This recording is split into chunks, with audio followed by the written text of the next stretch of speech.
अब की 27 साल बाद पहली बार ऐसा देख रहा है गुजरात में कि अब पब्लिक खोल के बोल आप आएगी क्या? आम पार्टी आएगी क्योंकि भाजपा सरकार ने जो वादे किए थे। कोई वोट देते थे, अभी झाड़ू वाला आएगा तो झाड़ू वाले को दोगे, कमल को पानी में 60 रुपए।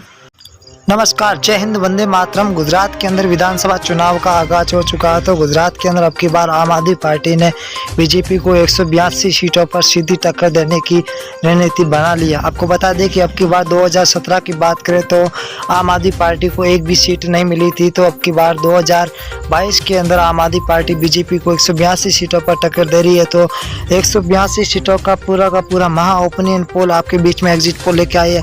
आप हमारे साथ बने रहिए और हर एक सीट के बारे में आपको विस्तार से बताएंगे कि कौन सी सीट किसके खाते में जाती हुई दिखाई दे रही है। हर एक सीट के बारे में बताएंगे और अगर आपको पता चल जाएगा कि अगला मुख्यमंत्री गुजरात का कौन बनेगा। और आपको बने रहिए हमारे साथ। मंत्री दिखाई दे रही है तो आम आदमी पार्टी यहाँ पर 3 सीटों पर मिलती हुई कांग्रेस का यहाँ पर सुपड़ा साफ होता हुआ दिखाई दे रहा है। मोरबी के अंदर कुल 3 सीटें हैं तो बीजेपी यहाँ पर 0 पर है। आम आदमी पार्टी यहाँ पर 3 सीटों पर सीमित हुई है। आपको बता दें अगली विधानसभा सीट है पाटन, जहाँ पर कुल बीजेपी की सीटें 0 है तो आम आदमी पार्टी को 4 सीटें मिलती हुई दिखाई दे रही है।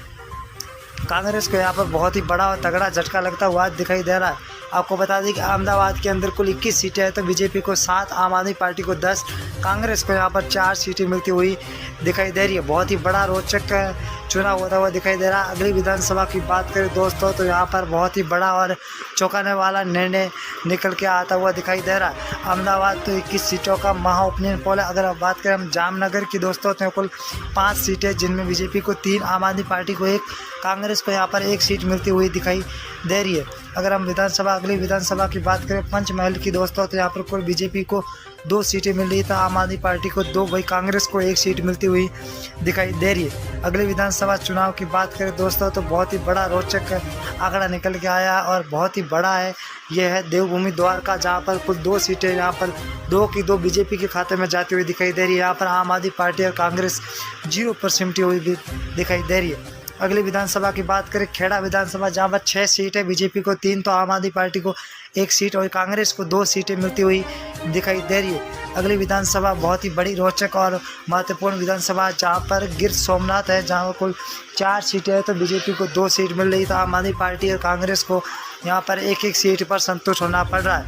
हम बात करें अगली विधानसभा कच्छ की तो यहाँ पर कुल 6 सीटें, जहाँ बीजेपी को 3, वही आम आदमी पार्टी को 1 तो कांग्रेस को यहाँ पर 2 सीटें मिलती हुई दिखाई दे रही है। अगली विधानसभा की ओर रुख करेंगे तो दोस्तों भावनगर आता है, जहाँ पर कुल 7 सीटें, बीजेपी को 3, आम आदमी पार्टी को 2, वही कांग्रेस को यहाँ पर 2 सीटें मिल रही है तो अदर को यहाँ पर 0 सीट मिलती हुई दिखाई दे रही है। अगली विधानसभा की बात करें सुरेंद्र नगर की तो यहाँ पर कुल 5 सीटें हैं, जहाँ पर बीजेपी को 2 और आम आदमी पार्टी को 2, कांग्रेस को यहाँ पर 1 सीट मिलती हुई दिखाई दे रही है। यहाँ पर बीजेपी और आम आदमी पार्टी बराबर की जगह पर है। आपको बता दें डांग विधानसभा के अंदर 1 सीट है, एक आम आदमी पार्टी के खाते में जाती हुई दिखाई दे रही है। यहाँ पर बीजेपी और कांग्रेस का सुपड़ा साफ होता हुआ दिखाई दे रहा है। अगली विधानसभा सूरत की करेंगे, जहाँ पर कुल 16 सीटें, बहुत ही बड़ी विधानसभा है और बीजेपी को 6 तो आम आदमी पार्टी 5 सीट पर है और कांग्रेस भी यहाँ पर 5 सीट पर टिकी हुई है। अगली विधानसभा वडोदरा की बात करें दोस्तों तो कुल 10 सीट है। ये भी बहुत ही बड़ी विधानसभा है, जहाँ बीजेपी को 4 तो वही आम आदमी पार्टी और कांग्रेस विधानसभा को 3-3 सीटें मिलती हुई दिखाई दे रही है।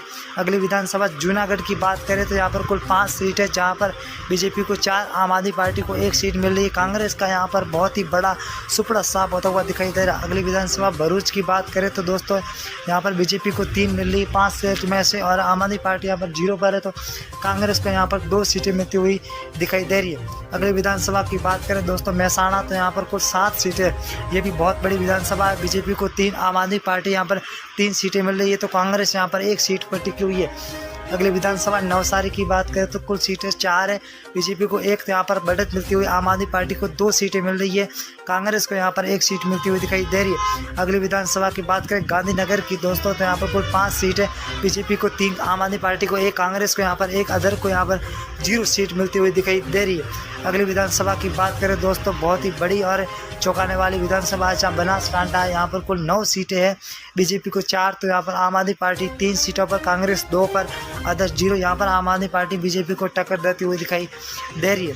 अगर बात करें विधानसभा क्षेत्र के आनंद की तो यहाँ पर कुछ 7 सीटें बीजेपी को, 2 आम आदमी पार्टी को, 1 तो यहाँ पर कांग्रेस को 4 सीटें मिलती हुई दिखाई दे रही है। अगली विधानसभा की रुख करेंगे तो दोस्तों यहाँ पर बहुत ही बड़ा और चौंकाने वाला निर्णय निकल के आया है। दाऊद की बात करें तो यहाँ पर 6 सीटें, जहाँ बीजेपी को 2 तो वही आम आदमी पार्टी को 3 सीटें मिलती हुई दिखाई दे रही है। 1 सीट की बढ़त मिलती हुई आम आदमी पार्टी को दिख रही है। कांग्रेस यहाँ पर 0 पर सिमटी हुई दिखाई दे रही है। अगली विधानसभा की दोस्तों बात करें छोटा उदयपुर, जहाँ पर कुल 3 सीटें बीजेपी को, 1 आम आदमी पार्टी को 2 तो यहाँ पर कांग्रेस 0 पर है, तो अदर यहाँ पर 0 पर टिकी हुई है। बहुत ही बड़ा रोचक मामला दिखा हुआ जा रहा है। अगली विधानसभा करेंगे वलसाड़ की तो यहाँ पर कुल 5 सीटें, बीजेपी को 2, आम आदमी पार्टी को 2, यहाँ पर कांग्रेस को 1 सीट मिल रही है। यहाँ पर आम आदमी पार्टी और बीजेपी दोनों बीच में बहुत ही बड़ी कड़ी टक्कर होती हुई दिखाई दे रही है। अगली विधानसभा की ओर रुख करेंगे दोस्तों तो बहुत ही बड़ा रोचक और मामला दिखाई दे रहा है साबरकाठा का। साबरकाठा के अंदर कुल 4 सीटें, जहाँ पर बीजेपी और आम आदमी पार्टी को दोनों को 2-2 सीटें मिलती हुई दिखाई दे रही है। यहाँ पर कांग्रेस का बहुत ही बड़ा और छुपड़ा साफ होता हुआ दिखाई दे रहा है। अगली विधानसभा की ओर रुख करेंगे हम, बहुत ही बड़ी और राजकोट है, जहाँ पर कुल 8 सीटें, बीजेपी को 3 तो आम आदमी पार्टी को 4, कांग्रेस को यहाँ पर 1 सीट मिले। कांग्रेस को यहाँ पर बहुत ही बड़ा झटका लगता हुआ दिखाई दे रहा है।